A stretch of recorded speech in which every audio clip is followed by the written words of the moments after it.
France की क्रांति 1789। तो बच्चों, आधुनिक विश्व इतिहास में फ्रांस की क्रांति का अत्यधिक महत्व है।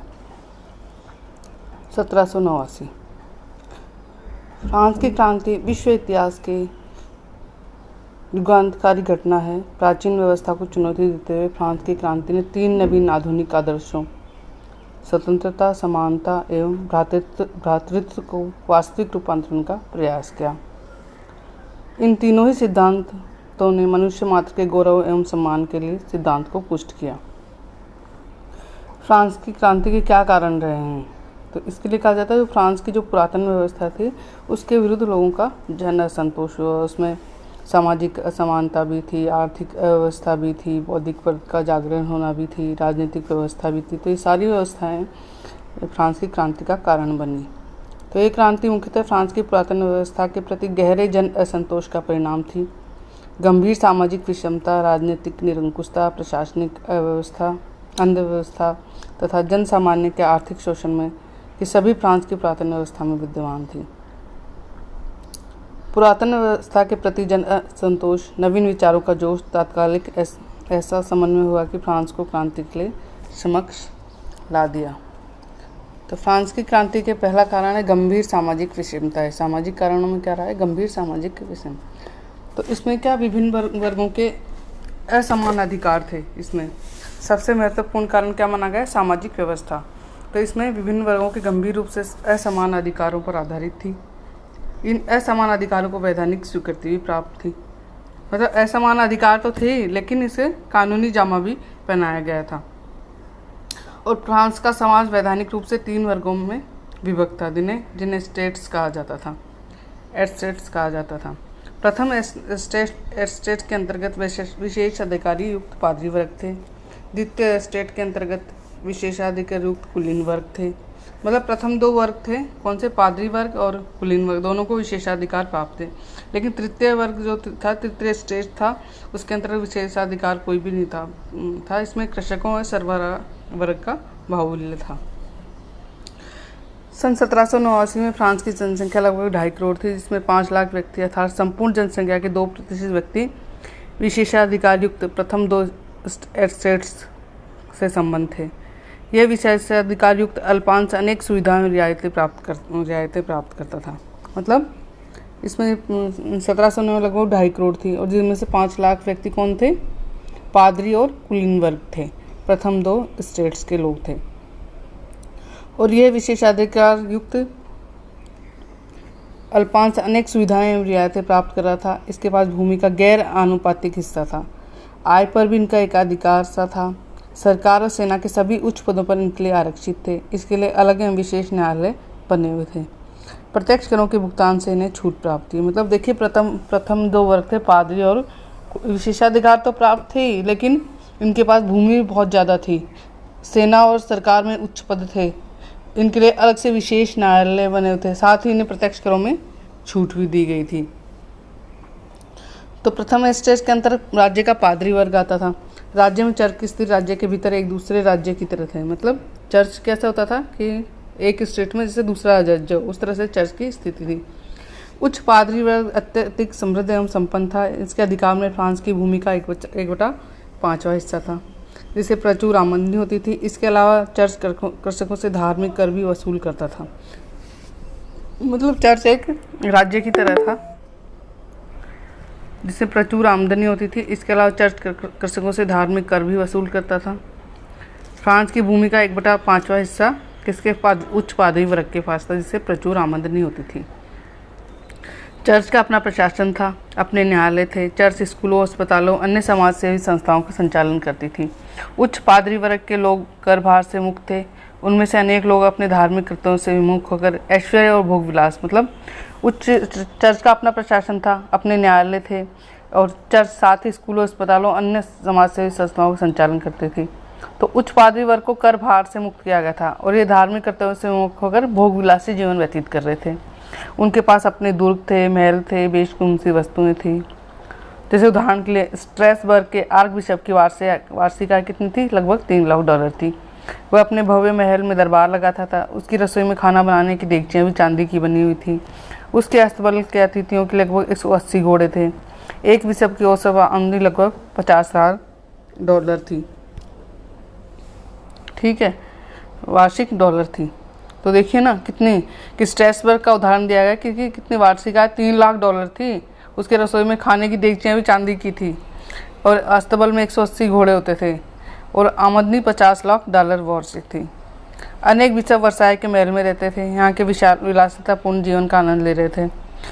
तो इसमें भी 2 वर्ग थे, किसमें, एक तो उच्च पादरी वर्ग और दूसरा निचले दर्जे के पादरी। तो ये निष्ठापूर्वक धार्मिक कार्यों में लगे हुए थे, लेकिन इनकी हालत ठीक नहीं थी। उन्हें अनेक सुविधाओं और रियायतों से महरूम रखा जाता था। शायद यही कारण है कि फ्रांस की क्रांति शुरुआत होने के बाद निचले दर के पादरियों ने तृतीय स्टेट जन सामान्य का साथ दिया। जैसा कि साल्वमेनी ने लिखा है, पादरियों के उच्च एवं निम्न वर्ग के मध्य व्याप्त मनुष्य ने क्रांति की आरंभिक विजय में एक महत्वपूर्ण भूमिका निभाई। तो पहले स्टेट्स में, जो प्रथम स्टेट्स में कौन, पादरी वर्ग आया। तो पादरी वर्ग में क्या थे, ये लोग अत्यधिक उच्च वर्ग था, तो अत्यधिक समृद्ध था, ये अत्यधिक विलासी था। इसके पास भूमि का 1/5 भाग था। इनका बेशकीमती वस्तुएं थी, दुर्ग थे, महल थे, वार्षिक आय भी इनकी थी। इसलिए ये कर्तव्य से विमुख होकर विलासितापूर्ण जीवन व्यतीत करते हैं। साथ ही इसमें एक लोअर पादरी वर्ग था जिसकी हालत ठीक नहीं थी। इनको अनेक सुविधाओं से महरूम रखा गया था। तो इसलिए इन्होंने, जब इसकी क्रांति हुई फ्रांस की, तो इन्होंने, इसके बाद आता है द्वितीय स्टेट। तो कुलीन तंत्र के लोग आते थे जिसकी संख्या लगभग 4 लाख थी। तो द्वितीय स्टेट में कौन आते थे, नोबल लोग आते थे जिनकी संख्या लगभग परिवार सहित 4 लाख थी। सामाजिक दृष्टि से एक विशिष्ट वर्ग के रूप में कुलीन तंत्र को विशेष अधिकार, रियायतें, सुविधाएं प्राप्त थी, जैसे कि राज्य के प्रत्यक्ष करों से मुक्ति, विशेष न्यायालयों में अभियोग की सुविधा, शिकार करने का अधिकार, राज्य के नागरिक एवं सैनिक प्रशासन के सभी उच्च पदों पर एकाधिकार।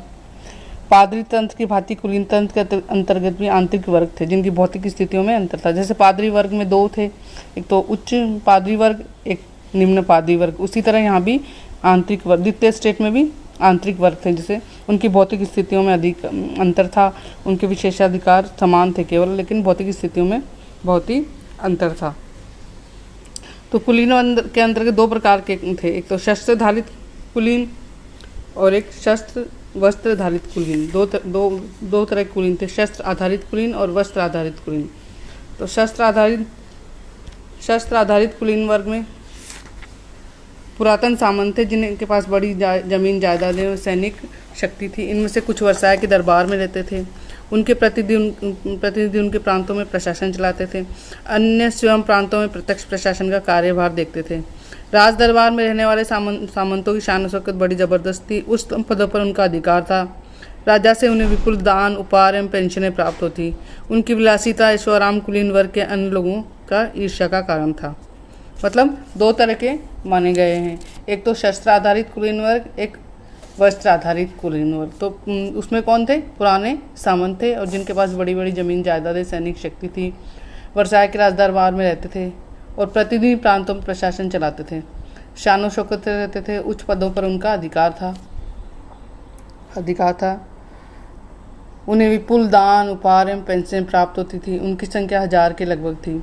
प्रांतों में सामंत प्रत्यक्ष शासन कार्यभार संभालते थे, कुछ किसानों के प्रति सहानुभूति रखते थे। इनके कारण वे उनका आदर के पात्र थे। मतलब ये कहा जाता है कि जो पुरातन सामंत थे, इनमें से कुछ वर्साय के दरबार में रहते थे, उनके प्रतिदिन उनके प्रांतों में प्रशासन चलाते थे। अन्य स्वयं प्रांतों में प्रत्यक्ष प्रशासन का कार्यभार देखते थे और उनमें से कुछ किसानों के प्रति सहानुभूति का रुख रखते थे। दूसरे उपवर्ग में कौन आता था, वस्त्र आधारित कुलीन वर्ग, जिसका अर्थ है कि ऐसे व्यक्ति जो भूमि की प्राचीन सामंती जागीरों से संबंध नहीं थे, बल्कि न्यायालय एवं नौकरशाहों में उच्च पदों पर आसीन थे। कुलीन वर्ग के सभी लोगों के पास शिकार किसानों की फसलों को बड़े बड़े नुकसान होते थे। जो शिकार करने जाते थे उनसे किसानों की फसलों को नुकसान होता था। कुलीन वर्ग के पास पादरी वर्ग की भांति फ्रांस की भूमि का लगभग 1/5 हिस्सा था।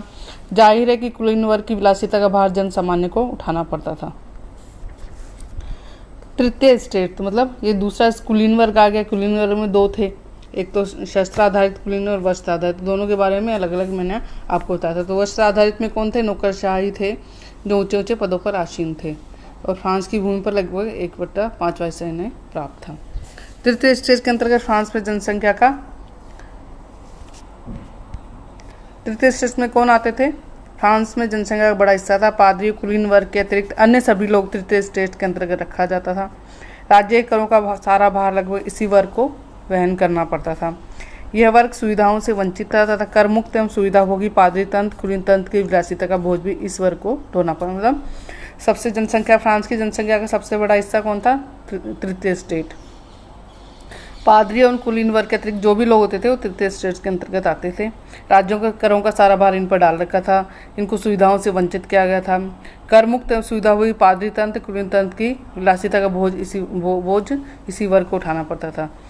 तृतीय स्टेज के अंतर्गत 3 प्रकार के लोग थे। कृषक, जो फ्रांस की जनसंख्या का सबसे बड़ा हिस्सा थे। श्रमिक एवं मजदूर, जो प्राय नगरों में कार्य करते थे। मध्यम वर्ग या बुजुर्ग, जिसके अंतर्गत व्यापारी, शिक्षक, वकील, शिल्पी आदि आते थे। तो 3 तरह के हो गए, कृषक, श्रमिक एवं मजदूर, मध्यम वर्ग या बुजुर्ग। तो 3 तरह के आते थे तृतीय स्टेज में। तृतीय स्टेज के अंतर्गत आने वाले लोगों की भौतिक स्थितियों में बड़ा अंतर था। इसके अंतर्गत समृद्धतम व्यापारी से लेकर निर्धनतम कृषक तथा प्रबुद्धतम व्यक्ति से लेकर निरक्षर भट्टाचार्य तक शामिल थे। इस वर्ग में समानता का आधार यह था कि पूरा वर्ग विशेषाधिकार रहित था, राज्य के करों का बोझ वहन करता था। फ्रांस एवं कृषि प्रधान देश था। उसकी 80% जनता कृषक थी। देश के विभिन्न कृषकों की स्थिति में अंतर था। उत्तरी फ्रांस के किसान अपेक्षाकृत समृद्ध थे, लेकिन दक्षिण के कुछ क्षेत्रों में, जैसा कि आर्थर यंग ने अपनी पुस्तक ट्रेवल्स इन फ्रांस में लिखा है, भीषण निर्धनता, अपर्याप्त भोजन, दुखद जीवन स्तर के चिन्ह को देखने को मिलते हैं। जो भी हो, कुल मिलाकर फ्रांस के कृषकों की स्थिति यूरोप के बहुत से अन्य देशों के कृषकों की स्थिति से काफ़ी बेहतर थी। यूरोप के बहुत से देशों में कृषक अभी भी दास थे। फ्रांस में अधिकांश कृषक स्वतंत्र थे, लेकिन फ्रांसीसी कृषकों पर कर का बोझ अत्यधिक था। समाज को चलाने का दायित्व उन पर कौलों की बेल की तरफ पड़ता था। हेजन ने लिखा है, राजा, चर्च तथा सामंत को दिए जाने वाले कर, नमक, उत्पाद कर, इन सबको मिलाकर किसान को अपनी आय का 4/5वां हिस्सा कर के रूप में देना पड़ता था। शेष बचे 1/5 हिस्से में उसे अपने अथवा अपने परिवार का भरण पोषण करना पड़ता था। नगर में काम करने वाले श्रमिकों और मजदूरों की माली हालत भी ठीक नहीं थी। कम मजदूरी, भीड़ भाड़ युक्त क्षेत्र में रहन सहन, पूर्ण आहार की कमी, कुल मिलाकर नगरीय सरबराह वर्ग जीवन में कष्टमय संकटापन था। 1788-1789 के दौरान कृषक एवं श्रमिक दोनों वर्गों के लोगों के प्राकृतिक आपदाओं का शिकार बने। 1788 में फसल का अभाव तो 1788-89 के अभूतपूर्व ठंड ने ग्रामीण तथा नगरीय क्षेत्रों में दोनों को नुकसान पहुंचाया। तृतीय स्टेज का सबसे प्रबुद्ध सर्वाधिक असंतुष्ट वर्ग मध्यम वर्ग बुर्जुआ वर्ग था, जो कि कुल जनसंख्या का लगभग 10% था। मध्यम वर्ग में भौतिक स्थिति के आधार पर 3 प्रकार के आंतरिक वर्ग थे: उच्च मध्यम वर्ग, मध्य मध्यम वर्ग, निम्न मध्यम वर्ग। तो कौन कौन से 3 वर्ग थे? उच्च मध्यम वर्ग, मध्य मध्यम वर्ग, निम्न। तो उच्च मध्यम वर्ग सबसे समृद्ध था, लेकिन समृद्धि के बावजूद विशेषाधिकार से वंचित रहने के कारण अत्यंत दुखी और असंतुष्ट था। क्योंकि पादरी तंत्र तथा कुलीन तंत्र विभिन्न प्रकार के करों से भुगतान से मुक्त था, तो राजा व चर्च के खर्चों का मुख्य बोझ मध्यम वर्ग संपन्न किसानों को झेलना पड़ता था। फ्रांस की क्रांति की बौद्धिक पृष्ठभूमि तैयार करने में मध्यम वर्ग ने महत्वपूर्ण भूमिका निभाई। मतलब 3 प्रकार के मध्यम वर्ग माने गए हैं। तृतीय का तीसरा वर्ग है तो उच्च मध्यम वर्ग, मध्यम मध्यम वर्ग, निम्न मध्यम वर्ग। तो तीनों विभिन्न प्रकार के करों का भुगतान करना पड़ता। इनके पास किसी प्रकार के विशेष अधिकार नहीं थे। इन्होंने राजा और चर्च के खर्चों का मुख्य बोझ इन लोगों को झेलना पड़ता था। तो इस प्रकार फ्रांस के समाज की पुरातन व्यवस्था विभिन्न वर्गों के मध्य गंभीर असमानताएं थी। जैसी रिवॉल्वर में फ्रांस में असंतोष जीवन की कठिनाई से उतना उत्पन्न नहीं हुआ जितना कि विभिन्न वर्गों द्वारा झेली जा रही असमानताओं से बोझ से। फिर लिखा सिंडर ने, फ्रांस के समाज का त्रिभंगी विभाजन 3 स्टेट्स नितांत अनुपयोगी हो चुका था, क्योंकि इसका तादात्म्य फ्रांस की जनता के विभिन्न वर्गों के हितों के वास्तविक विभाजन से नहीं रहा था। डेविड थॉमसन के अनुसार फ्रांस का आर्थिक सामाजिक ढांचा उसके राजनीतिक और प्रशासनिक ढांचे की तुलना में बहुत अधिक विकसित हो चुका था। फ्रांस के आर्थिक दृष्टि से प्रभावशाली तंत्र, राजनीतिक दृष्टि से प्रभावशाली, इस दोनों के मध्य तीक्ष्ण और कड़वाहट भरा विभेद था। फ्रांस के परंपरागत वैधानिक राजनीतिक ढांचे ने उच्च पादरी वर्ग कुलीन तंत्र को विशेष सुविधाएं अधिकार दे रखे थे। ये दोनों वर्ग फ्रांस के कृषक मध्यम वर्गों के हितों दृष्टिकोण से सर्वथा उदासीन थे। तो ये कारण रहा है, उच्च और पादरी और कुलीन तंत्र के करों से जो आहत हो चुके थे, इन लोगों ने, मध्यम वर्ग ने फ्रांस की क्रांति में महत्वपूर्ण भूमिका निभाई।